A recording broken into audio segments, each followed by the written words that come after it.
no lo saben armar, le piden a ellas que les armen una aspiración individual, sería lo ideal, porque muchas veces compartimos aspiración con los cirujanos y a veces tenemos que aspirar contenido gástrico durante la anestesia, o sea que lo ideal sería que nosotros dispongamos de una aspiración individual. Siempre chequen que el receptal esté bien coaptado al reservorio, porque si no, no hace vacío y no aspira. Y chequen siempre que sea una aspiración potente, le pueden adaptar a la punta de la manguera una K10, una K11, o incluso pueden poner un tubo endotraqueal en forma de cánula si no existe la disponibilidad de las cánulas descartables que a veces tienen en el personal de instrumentación. En el punto número 3, encender la máquina de anestesia y confirmar que se disponga de alimentación de corriente eléctrica. Aunque parezca una obviedad, siempre tenemos que verificar que la máquina esté enchufada a un tomacorriente, porque a veces largamos una anestesia con la batería y quizás no nos dimos cuenta que la máquina no estaba enchufada. La batería dura 30 minutos, con lo cual podemos correr riesgo de que durante el procedimiento quirúrgico la máquina se nos apague. Por eso siempre deben chequear que esté conectada y que el tomacorriente funcione. A veces pasa eso, que está enchufada y vamos a ver que en el monitor la batería figura como descargada o no figura cargándose. Entonces eso es ya un signo de que ese tomacorriente no está funcionando. En el punto 4 tienen que verificar la disponibilidad de los monitores y también verificar las alarmas, más allá de que vayamos a hacer un procedimiento de baja complejidad, como puede ser una videocolonoscopía o cualquier cirugía en la cual hagamos una sedación. Debemos disponer de los cables para cualquier tipo de anestesia general. O sea, con esto me refiero a tener los cables de electrocardiograma, los del saturómetro, la de presión no invasiva y también el cable de presión invasiva. Y verificar la indemnidad de cada uno.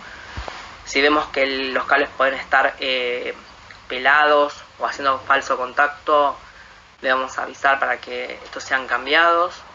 Y siempre verificar que las alarmas estén funcionando, verificar los límites de las alarmas. A veces las alarmas están seteadas para una presión configurada para una presión de un paciente adulto, y si tenemos un paciente pediátrico debemos modificarlo y verificar justamente que no sean silenciadas, porque a veces se larga una anestesia y esto no lo tenemos chequeado.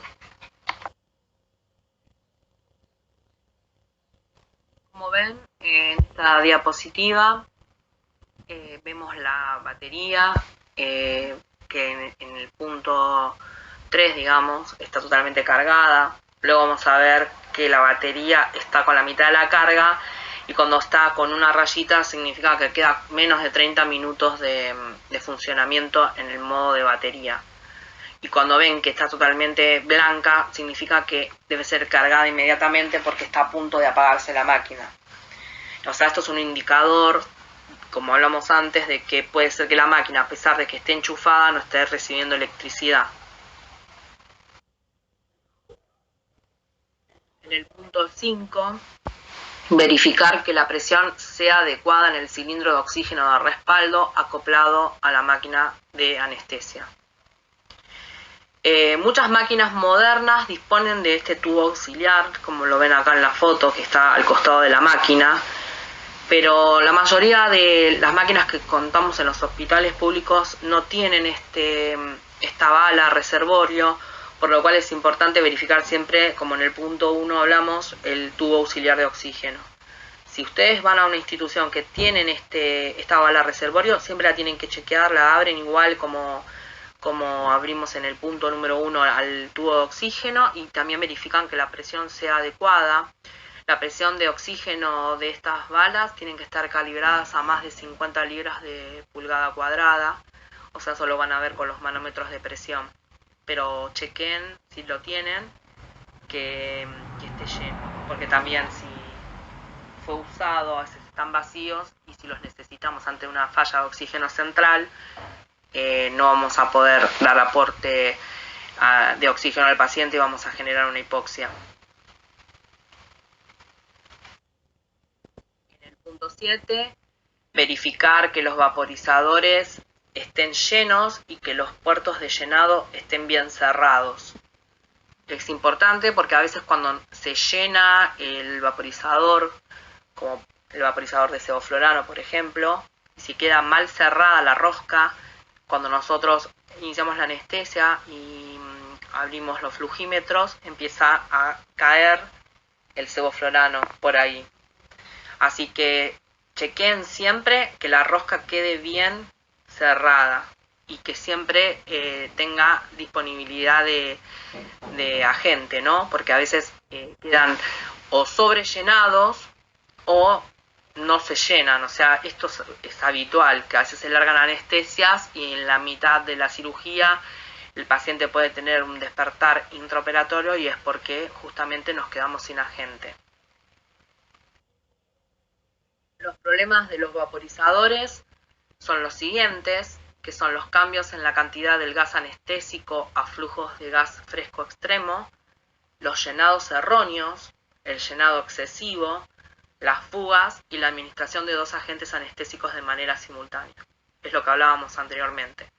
Lo más importante son las fugas, porque es un punto también importante de fuga al estar mal cerrada la tapa del vaporizador, o llenarlo por arriba de la marca. Eso también va a hacer que haya una falla con la entrega del gas anestésico. En el punto 8, verificar que no haya fugas en las tuberías de suministro de gases entre el flugímetro y la salida del gas común.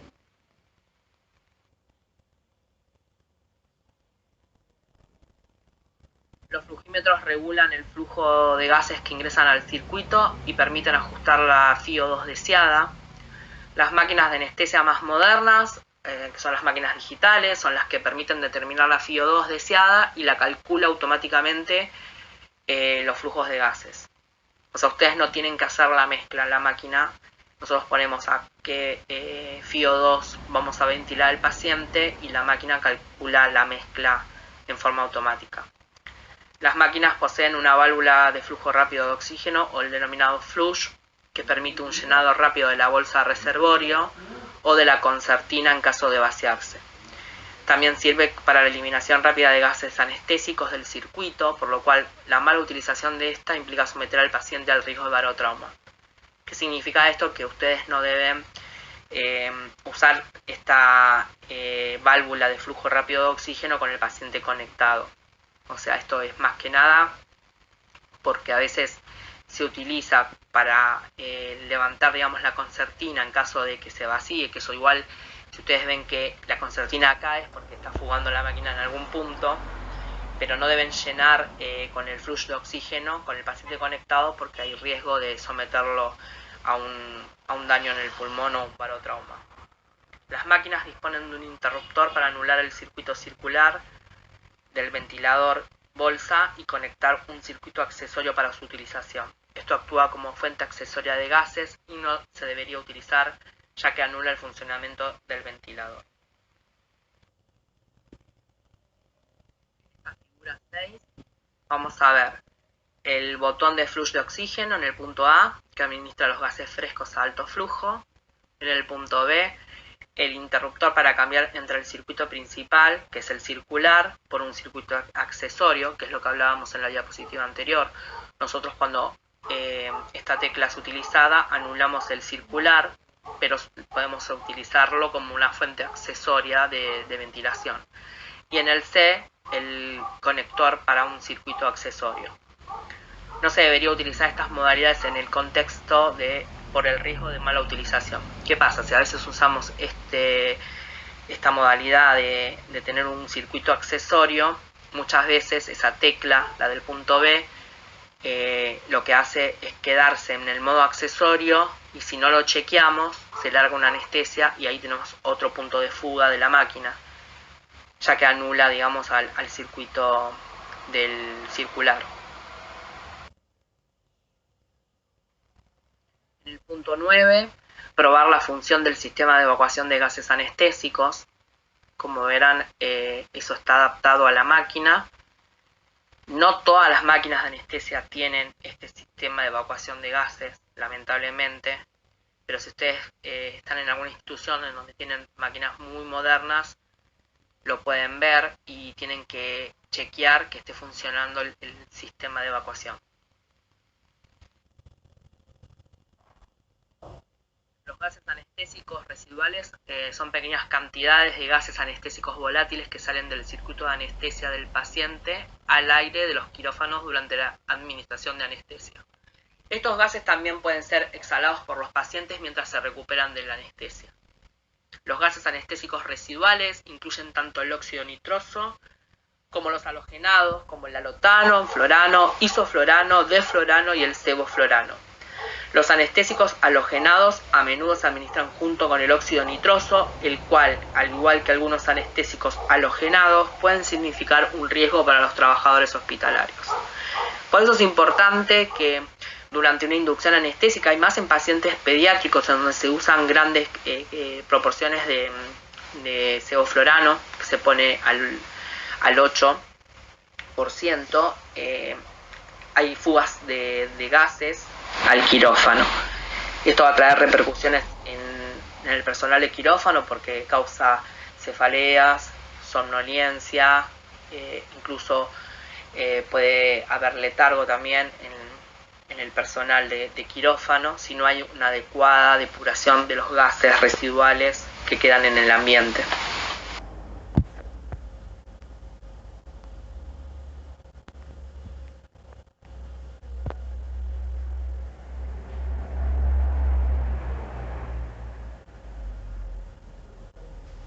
Los trabajadores tienden a estar más expuestos a gases anestésicos residuales en los siguientes lugares, que son los quirófanos sin la ventilación automática ni sistemas de depuración, los quirófanos con sistemas en malas condiciones, o sea, que tengan sistemas de depuración pero que estén en malas condiciones, o en las salas de reanimación, en las cuales los gases exhalados por los pacientes en recuperación no son venteados ni depurados adecuadamente.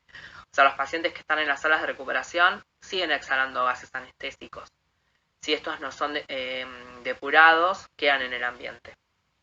Aun cuando existan sistemas de depuración y venteo, los trabajadores pueden estar expuestos a estos gases en las siguientes condiciones. Cuando hay escapes en los circuitos de anestesia, si los conectores, tubos y las válvulas no reciben el mantenimiento adecuado y si no están bien sujetados. Cuando hay escapes de gases anestésicos durante las operaciones, desconexión y desconexión del sistema. Cuando el gas anestésico se escapa por los bordes de la mascarilla del paciente o por el acoplamiento endotraqueal, en particular si la mascarilla no está sujetada firmemente, como ocurre durante la anestesia pediátrica. Durante las operaciones odontológicas, esto igual es mínimo, y durante la inducción de la anestesia. O sea, recapitulando esta filmina, si ustedes no verifican la integridad o la indemnidad del inspeccionar el sistema de aplicación de anestesia antes de cada uso. Los trabajadores tienden a estar más expuestos a gases anestésicos residuales en los siguientes lugares, que son los quirófanos sin la ventilación automática ni sistemas de depuración, los quirófanos con sistemas en malas condiciones, o sea, que tengan sistemas de depuración pero que estén en malas condiciones, o en las salas de reanimación, en las cuales los gases exhalados por los pacientes en recuperación no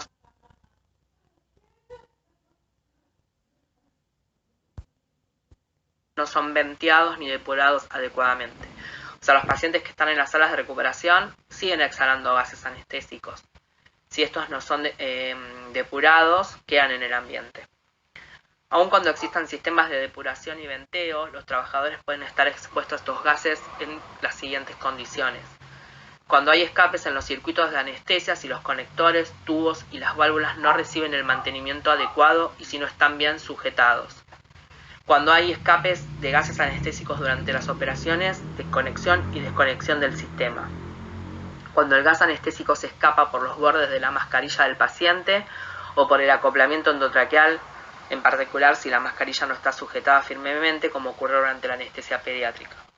durante las operaciones odontológicas, esto igual es mínimo, y durante la inducción de la anestesia. O sea, recapitulando esta filmina, si ustedes no verifican la integridad o la indemnidad del sistema, y puede haber, digamos, malas adaptaciones entre lo que es el corrugado, el codo y la máscara facial, la mascarilla facial, ahí son puntos de escape del gas anestésico.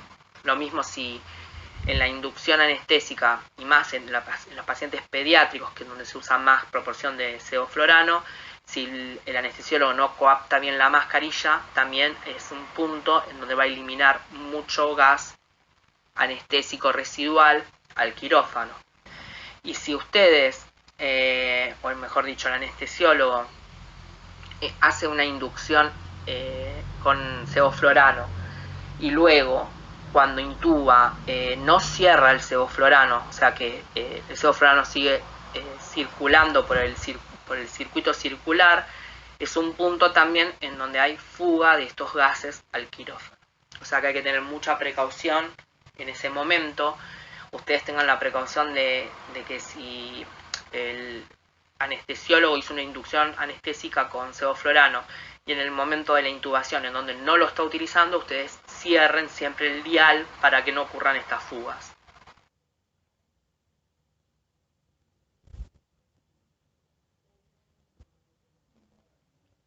Inspeccionar el sistema de aplicación de anestesia antes de cada uso, identificar también las irregularidades y grietas que puedan llegar a haber, ya sea en la mascarilla facial o puede haber irregularidades o grietas en el circular que va a hacer que se escapen estos gases. Incluir el circuito de respiración del paciente en la lista de inspección diaria de la máquina a fin de detectar cualquier liberación de presión negativa o positiva. Activar el sistema de ventilación local o de la sala, o sea, si el quirófano tiene un sistema de ventilación o depuración, lo pueden activar luego de la inducción anestésica o cuando se termina la anestesia para poder depurar de los gases. Asegurar que el equipo de depuración esté bien conectado. Conectar la salida de gas al sistema de depuración central del hospital. Iniciar el flujo de gas después de la colocación de la mascarilla laringea o del tubo endotraqueal, es lo que hablábamos recién. O sea, si la inducción fue con gases, tengan la precaución de cerrar el dial. Y siempre iniciar, digamos, el flujo de gas, de sevoflurano, una vez que ya esté el paciente intubado. Si no, son gases que se siguen diseminando o esparciendo en el quirófano. Llenar los vaporizadores debajo de una campana instalada en el techo con un sistema de evacuación activo. Lamentablemente en nuestros hospitales no tenemos una campana instalada debajo de los vaporizadores, pero sí pueden tener la precaución de llenar los vaporizadores antes de la cirugía o después, no durante, porque es lo que les decía anteriormente. Si ustedes cierran mal la tapa del vaporizador, va a quedar fugando por ahí y es gas anestésico que va al aire del quirófano. Y si tienen que llenar los vaporizadores durante el acto anestésico, tienen que tomar la precaución de cerrar los flujos de gases frescos, porque si no va a soplar hacia afuera el vaporizador, va a soplar hacia afuera, digamos, el sevoflurano. Asegurarse de que los tubos endotraqueales sin manguito creen un paso de aire totalmente sellado. Muchas veces en pediatría se usan tubos endotraqueales que no tienen un manguito y puede fugar por ahí gases anestésicos. Si esto pasa, tengan preparado alguna gasita o una tirita de venda como para poder sellar bien el tubo sin manguito.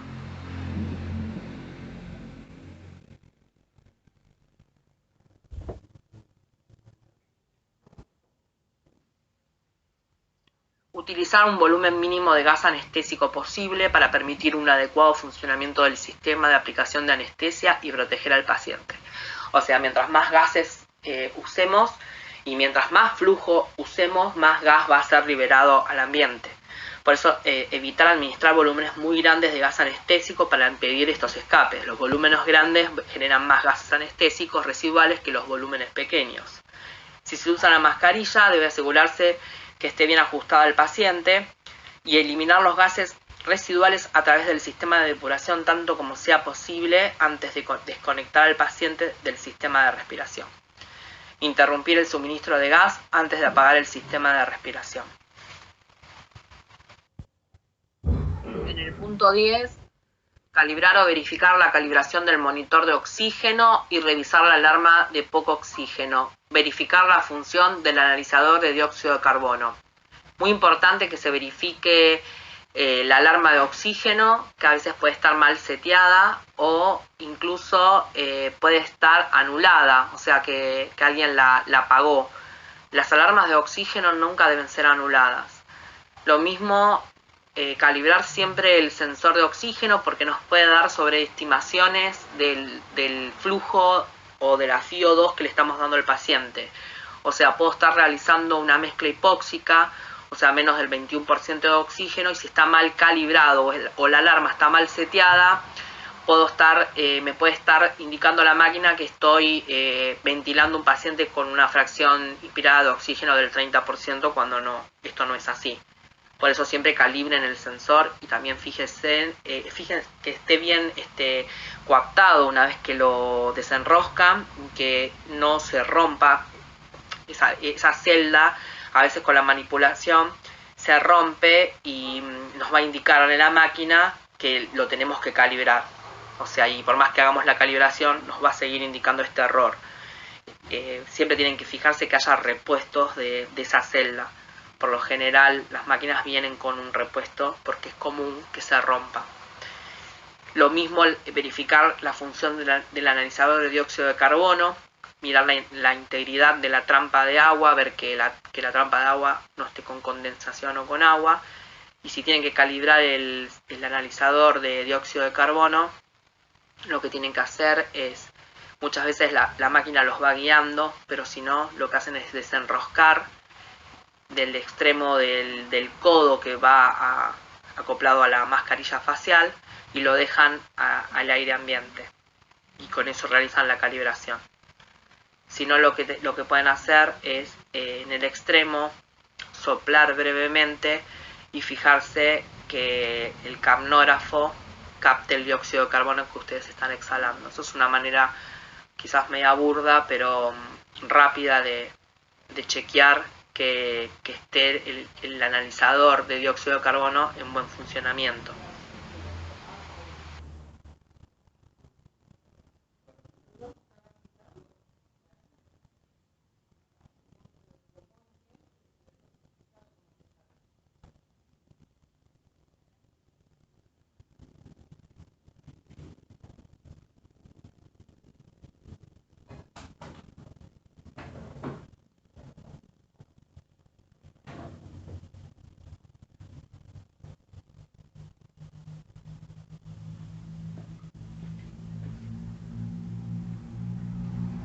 Para la calibración del sensor de oxígeno debemos ir a la configuración inicial del sistema, elegir la calibración al 21% de oxígeno.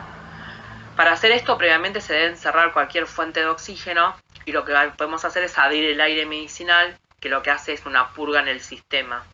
Lo vamos a dejar abierto de 2 a 3 minutos y luego se realizará el chequeo. Para realizar la calibración se retira el sensor de oxígeno de la máquina y para calibrar la alarma de presión baja de oxígeno se debe ajustar por encima de la concentración de oxígeno medido en ese momento. O sea, si en ese momento medimos un 21% de oxígeno, para calibrar la alarma de presión se ajusta por encima de la concentración que medimos. Comprobar la válvula de lavado o ducha de oxígeno mediante el uso con la máquina tanto prendida como apagada y manteniendo la presión en todo momento, ya que esto consigue rápidamente una FiO2 del 100% en todo el circuito.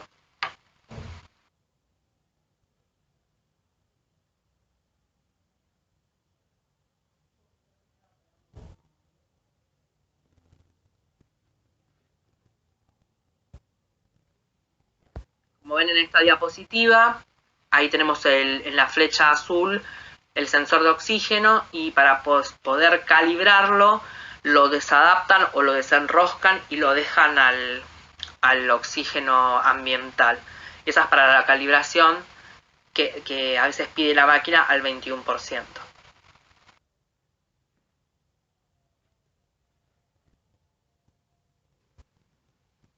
En esta diapositiva vamos a ver la línea del capnógrafo en entrada al paciente y la otra parte que va al sensor de flujo. Como les dije, ustedes para poder calibrarlo, lo que hacen es lo desadaptan del codo que va acoplado a la máscara facial.